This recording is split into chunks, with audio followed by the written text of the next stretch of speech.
Have you ever looked into the eyes of a 1940s movie star and felt an effortless warmth as shining through the black and white screen? Today we're exploring the life and tragic ending of Ann Sheridan, the beloved Oomph Girl who lit up Warner Brothers comedies, lent understated charm to a soap opera in her later years, and ultimately faced heartbreaking trials far from the glamorous spotlight she once commanded. From her small town roots in Denton, Texas, to her surprising pivot into television and the courage she showed even as her health faltered, Ann Sheridan's story is one of perseverance, humor, and talent that spanned Hollywood's golden age right to the edge of modern TV. Join us as we uncover how she bridged two worlds, won over fans decade after decade, and quietly left her mark on show business history before her final touching farewell. Ann Sheridan, born Clara Lou Sheridan on February 21, 1915, in Denton, Texas, transformed herself from a small-town student into one of Hollywood's most enduring and versatile stars, remembered for her warmth, talent, and an unpretentious approach that endeared her to directors, co-stars, and audiences alike. She came into the world as the youngest of 5 children, a position that often implies a need to stand out through humor, charm, or talent to be noticed. Her father, George Sheridan, was a garage mechanic, while her mother, Lula Stewart, juggled the demands of raising a large family at a time when money was tight. Some accounts depict a household where everyone was expected to pitch in, forging the resilience that would later come in handy in the often unpredictable environment of studio-era Hollywood. In Denton, young Clara Lou took a keen interest in dramatics at Denton High School and also enrolled in extracurriculars at North Texas State Teachers College, later known as the University of North Texas. She showed early signs of a multifaceted performer, singing in the college's stage band and joining the women's basketball team. These varied activities suggest a willingness to throw herself wholeheartedly into opportunities, a trait that would characterize her approach to show business. Yet she confessed later that she had never imagined a life in the movies until her sister Kitty took the initiative that changed everything, entering Clara Lou's photograph in Paramount's Search for Beauty contest in 1933. This seemingly casual act turned the teenager's world around. Paramount Pictures, on a talent hunt, awarded her a small role in the 1934 film Search for Beauty, one that might have been insignificant if not for the fact that the studio subsequently offered her a contract. For someone from Denton, Texas, the contract offered a weekly salary of $75, a modest sum by some standards, but an unexpected windfall for a 19-year-old from a small-town background. Paramount soon decided that the name Clara Lou sounded too provincial, preferring something snappier. They settled on Ann Sheridan, co-opting the name of a character she was playing in a stage-like workshop production on the Paramount lot. In an era when studios felt free to rename their starlets, she became Ann almost overnight. These early years at Paramount tested her determination. Despite the contract, most roles were uncredited bids. Along with fellow newcomers, she took acting lessons from drama coach Nina Moise and participated in short plays performed on the studio lot, sort of an in-house training program. Some of her earliest screen appearances in films like Behold My Wife, 1934, Enter Madame, 1935, Rumba, 1935, and Home on the Range, 1935, offered minimal screen time. She nonetheless made an impression on at least a few directors. Mitchell Lyson, for instance, recognized an emotional rawness in her. The studio eventually tried her in a leading role with Car 99, 1935, a modest production co-starring Fred MacMurray, but she was mostly just there, in her own words, still figuring out how to adapt the intangible spark that impressed her teachers into a real screen presence. While Paramount was arguably uncertain about how best to use her, they did keep her in the loop of minor pictures. She even took a supporting role in Mississippi, 1935, featuring Bing Crosby and W.C. Fields, though she barely had any lines. The cameo-like parts range from comedic bits to dramatic walk-ons. When the time for contract renewal came, Paramount allowed the deal to lapse, effectively ushering her into a transitional phase. Before leaving, she was briefly loaned to smaller studios, working on forgettable poverty row flicks. One such project was The Red Badge of Courage, 1935, at Talisman, featuring Kermit Maynard. This was not the well-known John Huston adaptation from the 1950s, but a lesser production. When Paramount declined to renew her, it was easy to assume her Hollywood days might be numbered. However, Universal stepped in, giving her a part in Fighting Youth, 1935. Then came a more fortuitous proposition. Warner Brothers offered her a contract in 1936. A new studio brought a fresh environment. Though she initially found herself in secondary roles, like Sing Me a Love Song, 1936, or Black Legion, 1937, the new arrangement put her alongside top-tier talents such as Humphrey Bogart, Pat O'Brien, and eventually James Cagney. She made a small but telling mark in San Quentin, 1937, again with O'Brien and Bogart, where she introduced a note of sultry singing that added dimension to her character. She was no longer the forgettable face in the background, yet it was the 1938 to 1939 period when she began to sparkle. Warner Brothers realized they had someone with an appealing mixture of grit, sensuality, and comedic flair. Her turn in Angels with Dirty Faces, 1938, put her across from Cagney, Bogart, and O'Brien in a gangster story that soared at the box office. The role of a social worker and old neighborhood friend to Cagney's gangster might sound thankless, but Anne gave it heart, establishing a grounded, empathetic presence among the intensity of the dead-end kids and the moral complexities of the main plot. Meanwhile, she also appeared in B pictures, often ironically overshadowing them with her energy.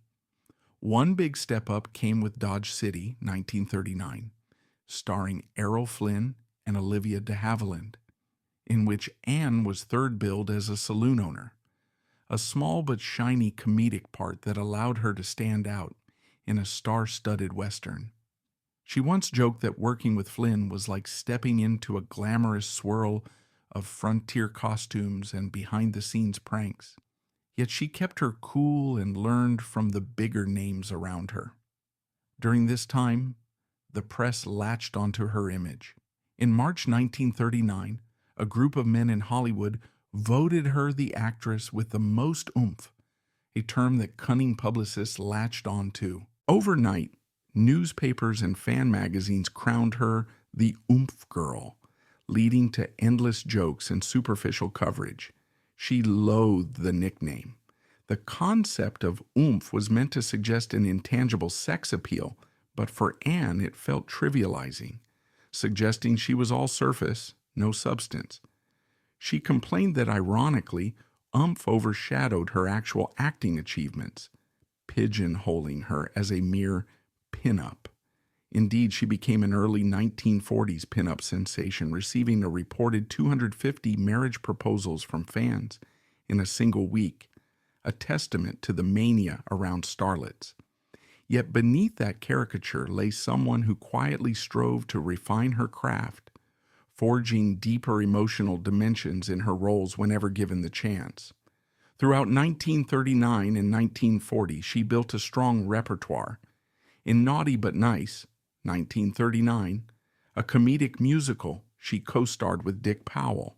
In Indianapolis Speedway, 1939, she took top billing, a sign that Warner recognized her surging popularity. She even found comedic territory in Angels Wash Their Faces, 1939, featuring Ronald Reagan in a supporting role, and The Dead End Kids again. She pivoted to a Western with John Garfield in They Made Me a Criminal, 1939, showing that she could handle an edgy storyline with gritty undertones. Steadily she rose, and her name grew more common in theater marquees. In 1940, she secured top billing for It All Came True, a comedic musical with Humphrey Bogart, a shift for him, as he typically embodied the hardened gangster or moral anti-hero. Sheridan, in a sense, anchored the comedic romance. She introduced a tune called Angel in Disguise, demonstrating that she could sing competently, not just provide glamorous window dressing. Also that year, she reunited with James Cagney in Torrid Zone, a comedic adventure set on a banana plantation, playing a feisty con artist. The comedic chemistry with Cagney, combined with mild romantic tension, felt refreshingly modern for audiences. It was far from a typical Warner gangster flick, but fans welcomed the comedic banter. Later in 1940, They Drive By Night cast her in a supporting but pivotal role alongside George Raft, Bogart, and Ida Lupino. She said little in interviews about the intricacies of working with these sometimes tough personalities, but the public recognized her as more than a casual stand-in. She was an integral piece of the puzzle. By 1941, she was establishing comedic and dramatic synergy once more, with Cagney in City for Conquest and fronting comedic projects like Honeymoon for Three with George Brent. The idea that Ann Sheridan could dance between comedic musicals, offbeat romantic comedies, and heavier dramas lent her a unique adaptability in a studio system that liked to pigeonhole starlets into a single category. A turning point came with Navy Blues, 1941, a breezy musical, and The Man Who Came to Dinner, 1942, in which she played a character modeled somewhat on the flamboyant Gertrude Lawrence. These showed off a comedic spark that overshadowed her Oomph Girl label, revealing comedic timing and an assured presence. Then came King's Row, 1942, perhaps one of her best-known pictures. She shared the screen with Ronald Reagan, Robert Cummings, and Betty Field in a drama focusing on the secrets and scandals of a small town. King's Row was a success and remains highly regarded, containing complexities of mental illness, abuse, and identity that gave the cast deep material to sink their teeth into. Sheridan's portrayal was a testament to how far she had come from her uncredited bits.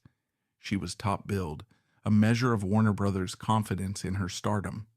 Following that triumph, she starred with Ronald Reagan in Juke Girl, 1942, took on the war film Wings for the Eagle, 1942, joined the ensemble cameo parade of Thank Your Lucky Stars, 1943, and co-starred with Jack Benny in George Washington Slept Here, 1943. Some of these titles were ephemeral box office placeholders, overshadowed by bigger hits in that war-torn era, but each served to keep her in front of the camera, refining comedic or dramatic facets. She also took on a Norwegian resistance fighter role in Edge of Darkness, 1943, with Errol Flynn, stepping into the realm of war dramas where moral stakes were high. Shifting from comedic musicals to a sincere war storyline was no small feat for an actress labeled as the Oomph Girl. Critics took note that Anne could handle complicated, emotionally charged roles. Warner Brothers recognized her range and continued to cast her across genres, maintaining her popularity. Through the 1940s, she was singled out in fan magazines as the girl with the laugh in her voice, an allusion to the warm, husky tone that made her simultaneously approachable and alluring. Eventually, after a successful run at Warner, she parted ways with the studio. Freed from that contract, she had the liberty to pick more varied roles. By 1948, she was working under Leo McCarey's direction in Good Sam, opposite Gary Cooper, a comedic morality tale about a do-gooder overwhelmed by his own kindness. This exposed her to directors outside the typical Warner stable. She then nearly took the lead in Flamingo Road at Warner, but ended up declining, marking a real pivot in her career trajectory. Instead, she tested comedic chemistry with Cary Grant in Howard Hawks' I Was a Male War Bride, 1949, a resounding success that reminded audiences of her comedic gifts. This comedic turn, featuring a strong performer like Grant, let her meet dialogue pacing reminiscent of the screwball era. The 1950s brought her more meaty projects. She starred in Stella, 1950, at 20th Century Fox, teaming up with Victor Mature in a comedic vehicle. She also produced and starred in the noir-flavored Woman on the Run, 1950, showcasing a determination to control her career path by venturing into production. Woman on the Run developed a reputation among film noir aficionados for its tense storyline and atmospheric cityscapes. She also tackled a comedic cameo in The Opposite Sex, 1956, at MGM, a Technicolor musical remake of The Women featuring an ensemble cast. Sheridan was recognized by critics for exuding a subtle classiness, even amid the film's sometimes fluffy narrative. People realized she was no longer just a comedic foil or a sexy starlet, but a seasoned actress capable of depth and comedic dryness. Amid these changes, her personal life was rarely calm. In 1936, at age 21, she married actor Edward Norris. The relationship was short-lived, with a separation after a year and divorce in 1939. Then came a brief marriage to George Brent, a co-star from Honeymoon for Three, on January 5, 1942, which also ended after only a year.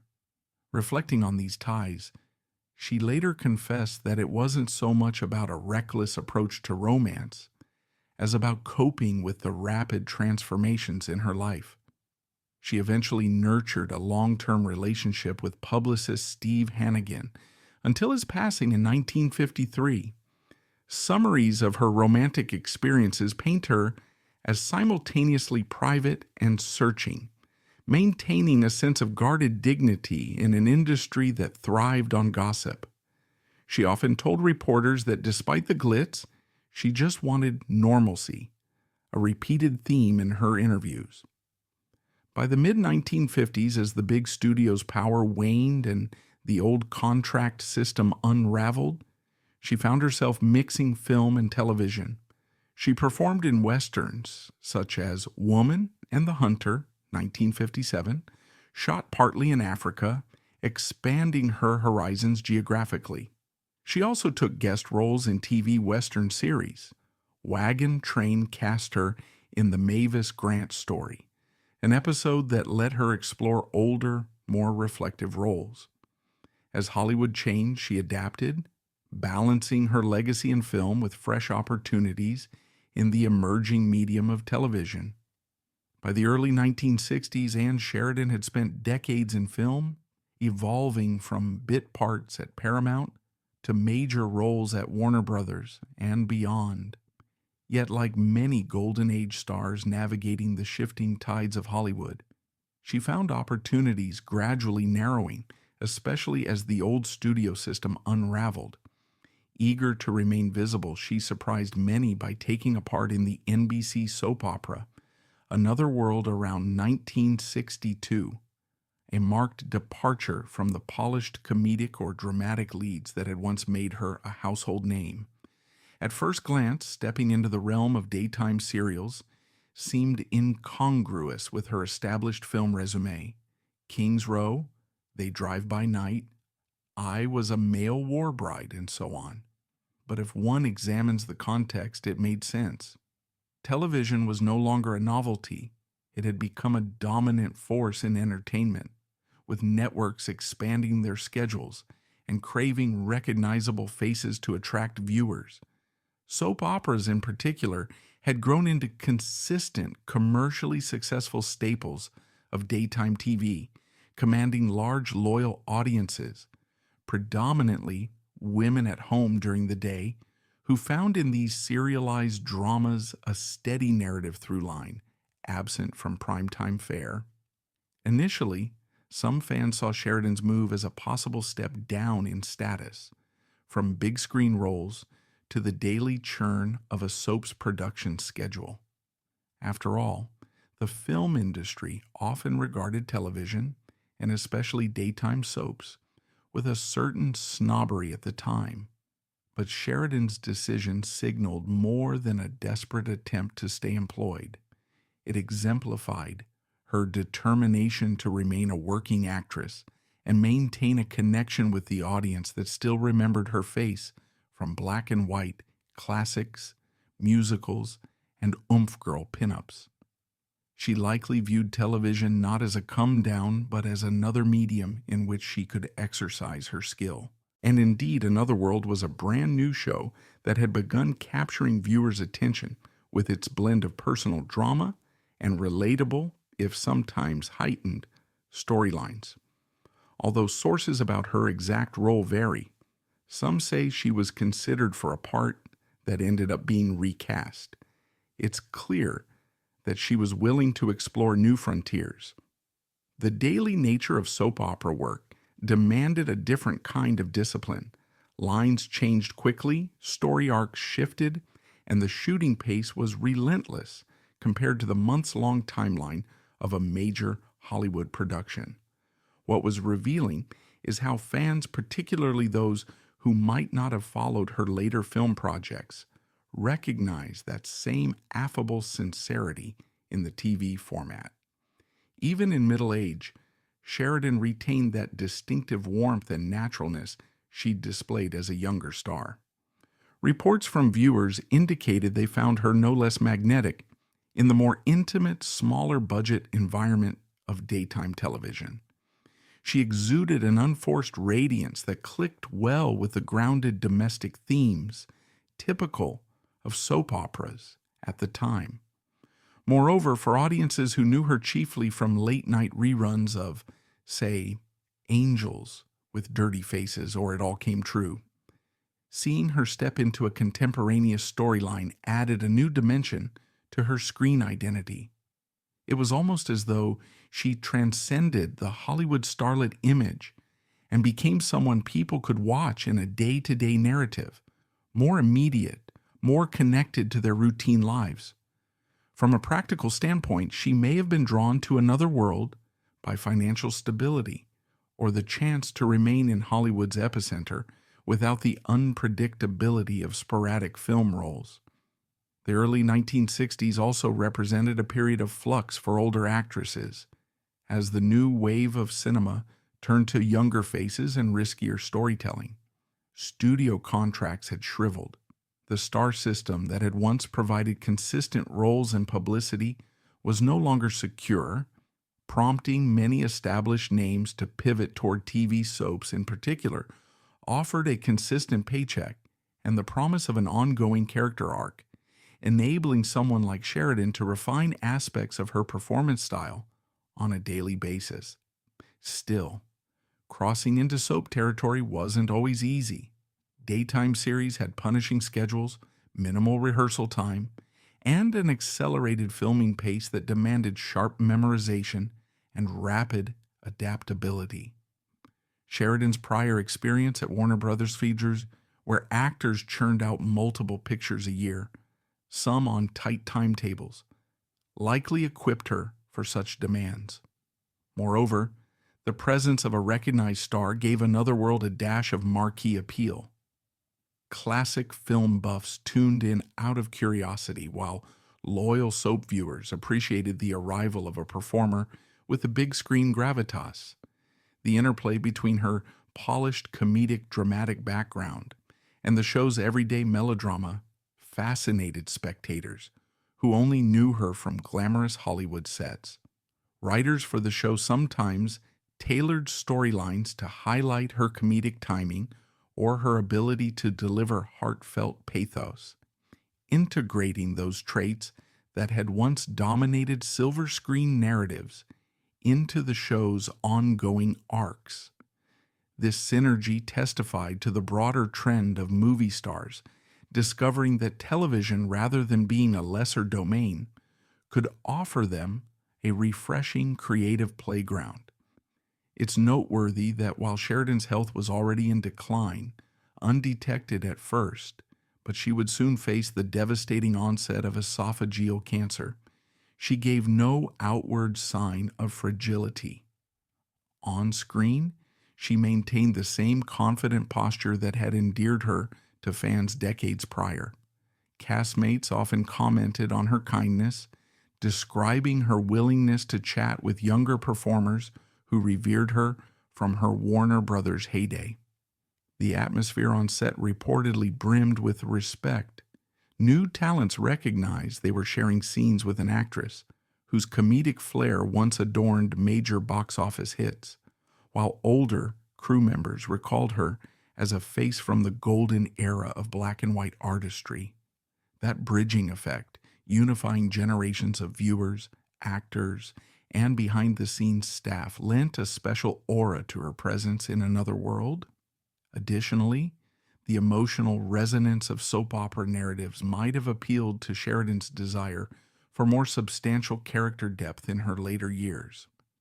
While comedic musicals and romantic comedies once gave her a breezy sparkle, a serialized drama allowed exploration of layered personal arcs. Soaps, by their nature, revolve around ongoing relationship entanglements, moral conflicts, and secrets teased out over many episodes. One can imagine Sheridan relishing the chance to unravel a story line by line, revealing aspects of a character piece by piece. The daily format, though hectic, could be more intimate for an actor seeking to bond with an audience that followed every twist. This was a different approach to Stardom, less about marquee posters and more about living rooms, day after day. Some fans have expressed that her willingness to accept a soap role underscored a certain humility. Rather than clinging to old accolades or lamenting that her days of headlining big pictures were gone, she effectively embraced the modern realities of an evolving medium. Moreover, she became a living testament that good acting need not be confined to big-budget sets or A-list co-stars.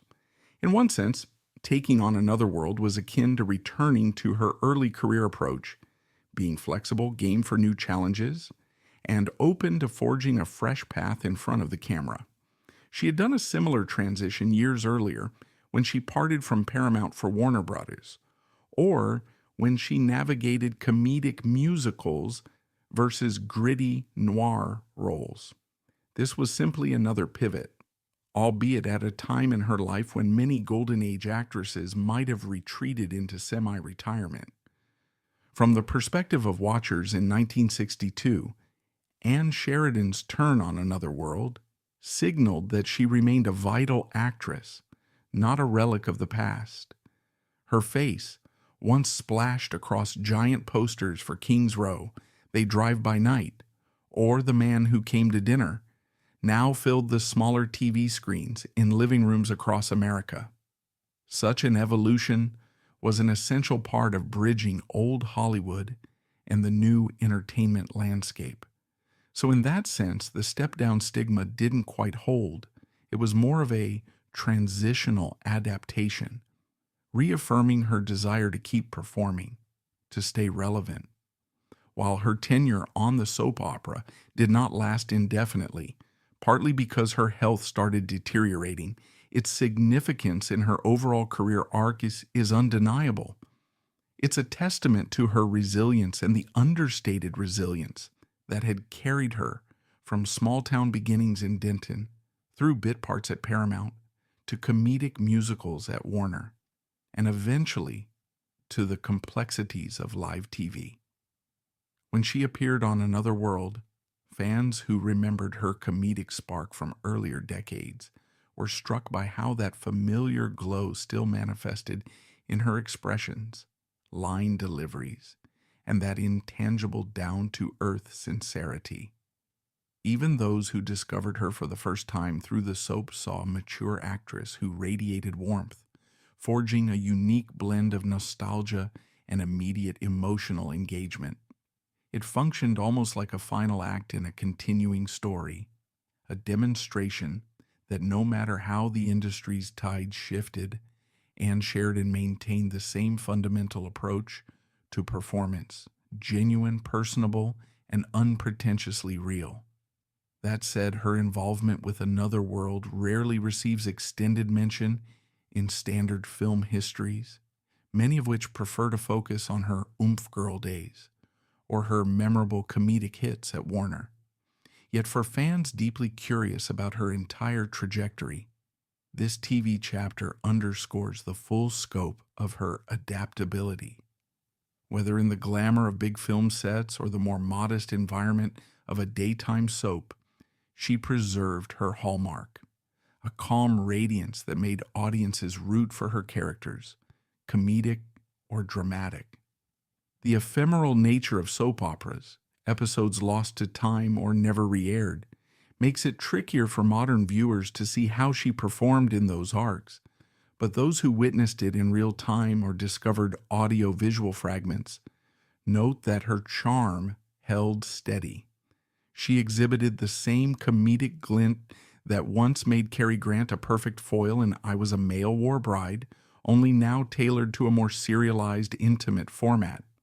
Moreover, this period near the end of her career presaged the approach many classic Hollywood stars would later adopt, crossing into television with the same earnestness they once showed on the big screen. She was ahead of the curve, in a sense, bridging the gap that would eventually see established names, like her old co-star Ronald Reagan, turn from film to the more immediate, continuing presence that TV provided. Some might say that if her health had permitted, she could have anchored a long-term TV presence, eventually shaping her legacy as a multi-medium star, not just a big-screen phenomenon. Tragically, that promise went unrealized due to her untimely passing, but the seeds were there, capturing the imagination of a generation that discovered her, not through 35mm reels, but through a black and white television set in the corner of the living room.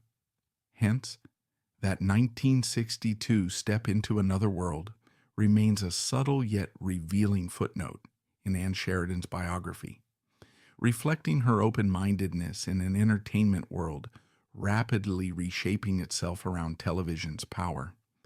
It also served as a testament to her unwavering desire to act and to connect with audiences, whether they be matinee goers in the 1930s or daytime soap watchers in the 1960s.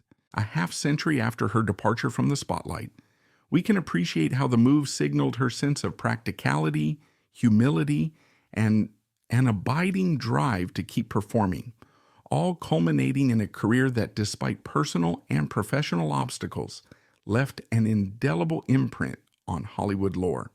For her cumulative achievements in cinema, Ann Sheridan received recognition on the Hollywood Walk of Fame at 7024 Hollywood Boulevard. A star might appear like a simple marker, but for someone who started out in uncredited bits, it confirmed that she had indeed become an integral piece of Hollywood history. The occasional cameo in public events reminded fans that she was still around, though behind closed doors she faced health challenges. She was cast in the comedic Western-themed TV show Pistols and Petticoats in 1966, hoping it might rejuvenate her career. Production started promisingly, with her comedic instincts meshing well with the show's style, but fate had other plans. During filming, she began feeling severely ill.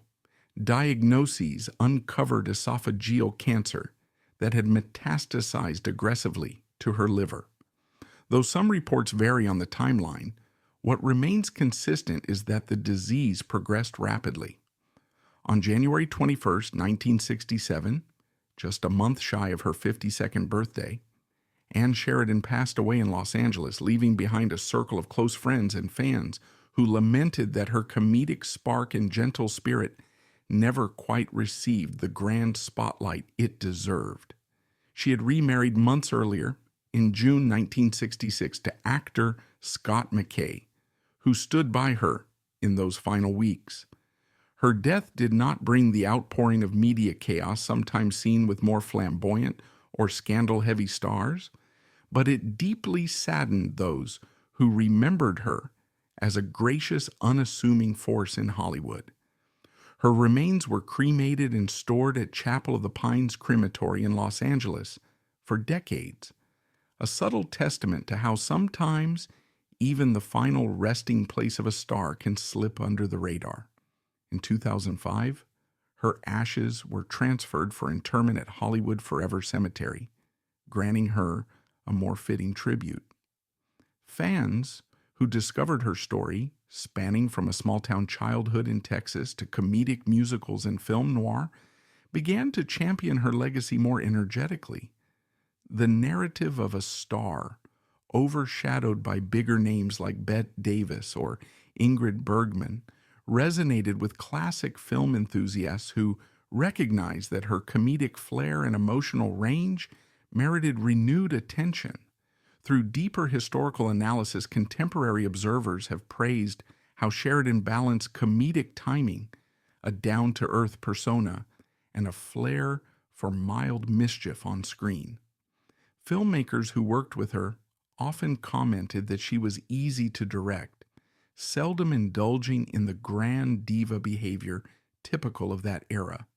She never dominated gossip columns the way some of her peers did, which ironically might have cost her some of the aura of mystique associated with box office queens. But the fans who truly paid attention to her roles in films like They Drive by Night, King's Row, and I Was a Male War Bride recognized a performer gifted at revealing layers of humor and vulnerability at once. Assessing her filmography from a modern vantage point highlights a woman who harnessed the glitz of stardom without succumbing to it. She repeatedly insisted that studios treat her fairly, even though she disliked the shallow moniker Oomph Girl. She parlayed that forced branding into a multi-decade run in which comedic musicals, intense dramas, westerns, and even early television all had a place for her. Each new challenge, whether comedic, romantic, or adventurous, yielded roles that fans can still revisit, often struck by how her presence on screen radiates sincerity, sometimes overshadowing whichever leading man she's paired with. In a sense, the simplicity of her approach is what resonates. She rarely inflated her persona with scandal or self-promotion. She recognized the craft, putting in the work, and her playful, self-deprecating candor about just doing my job resonates well with fans who see her as relatable. This sets her apart from some of her era's better-known peers. Critics, in retrospect, argue that the industry might not have fully leveraged her talents for major, dramatic, or comedic vehicles, confining her to second billing behind bigger male stars or limiting her to musicals at times. Even so, her presence in those films was crucial to their success. One might note that King's Row wouldn't have the same emotional weight without her nuanced performance, particularly in the scenes that revolve around her relationship to Ronald Reagan's and Robert Cummings's characters. Likewise, I Was a Male War Bride soared partly because she matched Cary Grant in comedic flair, not just passively stood by. Reflecting on her personal stories, such as her ephemeral marriages, her steady approach to her father's memory, her quiet heartbreak over the Oomph Girl label, and her struggle with a terminal illness invites empathy. She never seemed to clamor for self-pity or sympathy. Rather, she took life as it came, stoic, yet open-hearted. This resonates in fan communities that gather at film festivals dedicated to classic cinema. They watch Woman on the Run, for instance, a film that merges noir tension with a certain everyday realism she cultivated, and come away with new appreciation for her behind-the-scenes role as both star and producer. That determination to have some creative control stands as a testament to how she refused to be overshadowed by studio bosses or overshadowed by war-era star-making machinery. In a modern context, one might even see parallels between her experiences and the struggles of many contemporary actresses navigating the challenges of typecasting, the demands of producing one's own material, or the balancing act between personal life and professional obligations. Anne Sheridan's story thus isn't just a nostalgic footnote. It's a blueprint for understanding an industry that never quite outgrew its capacity to sideline or stereotype female performers. Yet she found ways to remain relevant, crossing from silver screen to television, from big musicals to noir potboilers.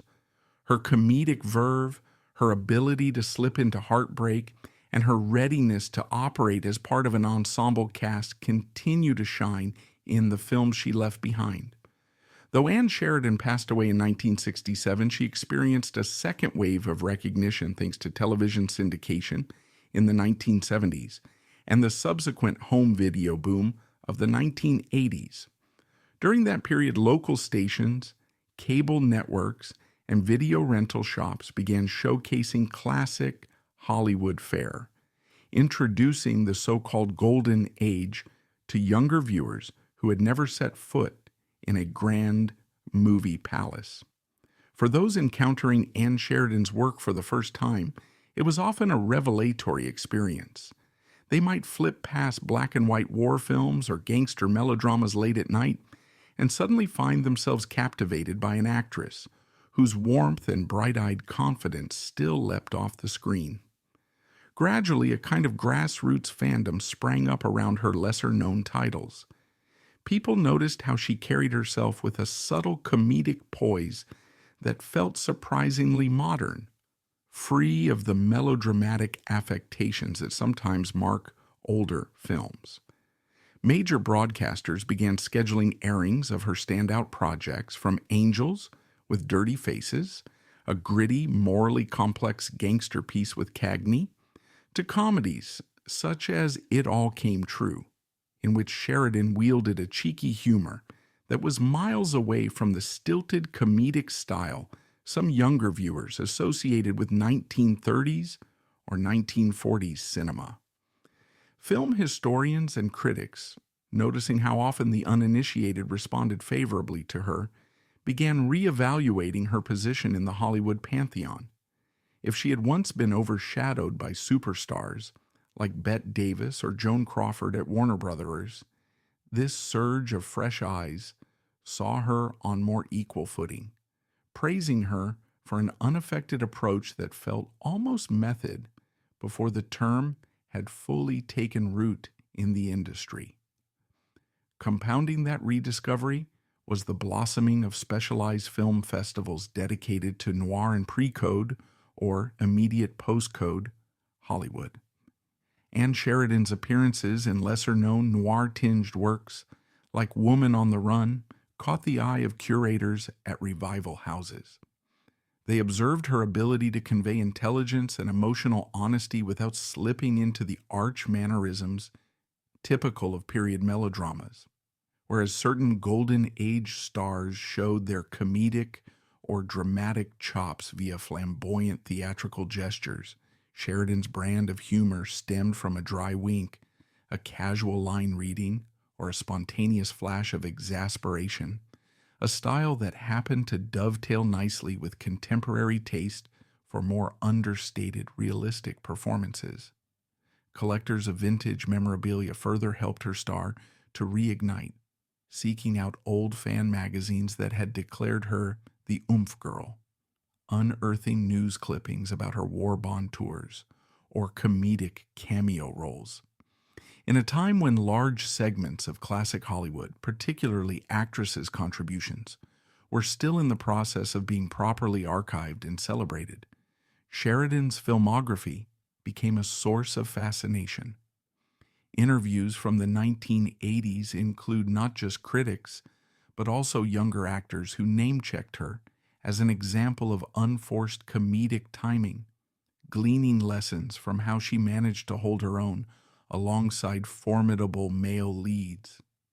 Adding to the resonance of her renewed popularity, channels like TCM, launched in the 1990s, curated retrospectives spotlighting Sheridan's lesser-shown titles, both comedic musicals and crime thrillers, exposing deeper aspects of her artistic range. In turn, critics penned articles highlighting her in sequences from It All Came True or Naughty But Nice, remarking how she could glide through a comedic set piece with genuine wit, yet pivot effortlessly into a heartfelt exchange in the next scene. That sense of fluidity, bridging comedic flair with an authenticity that never felt forced, increasingly attracted viewers who were accustomed to modern comedic devices. Perhaps most meaningfully, these revivals prompted a wave of younger film enthusiasts, people who may have begun watching older flicks ironically, only to realize that Ann Sheridan's comedic bits could still provoke genuine laughter, while her dramatic scenes conveyed a raw, unfiltered pathos.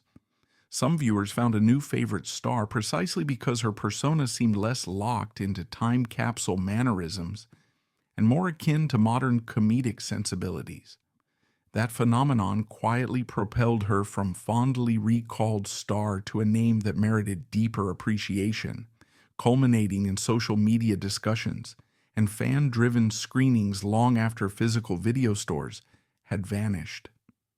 Through it all, Sheridan's presence remained anchored by a fundamental sincerity, whether bantering in a breezy comedic role or supplying a measured gravitas in dramatic showdowns with co-stars like James Cagney.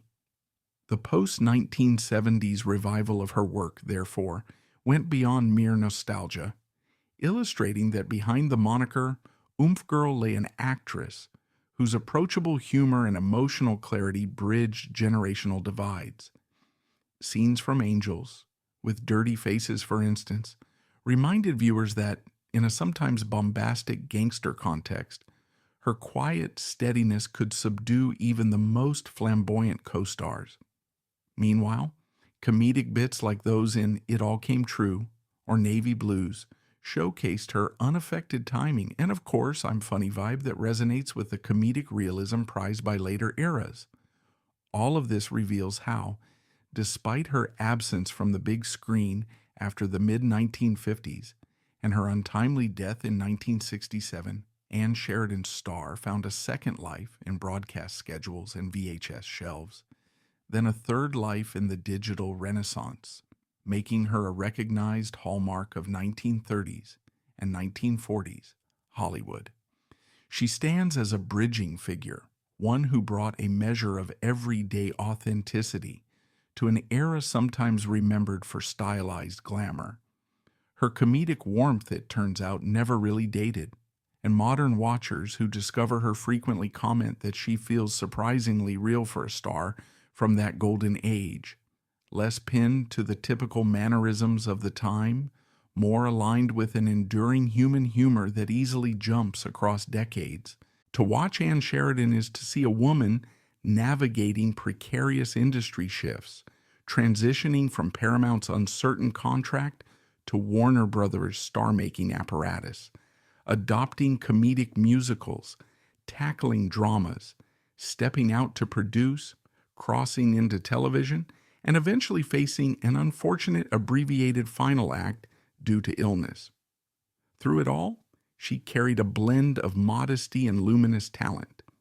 If history sometimes neglects her, compared to contemporaries like Bette Davis or Barbara Stanwyck, a closer look reveals an artist whose career threads through many essential classics, anchoring them with sincerity and comedic flair, and whose personal journey highlights the perseverance demanded of women in the studio system.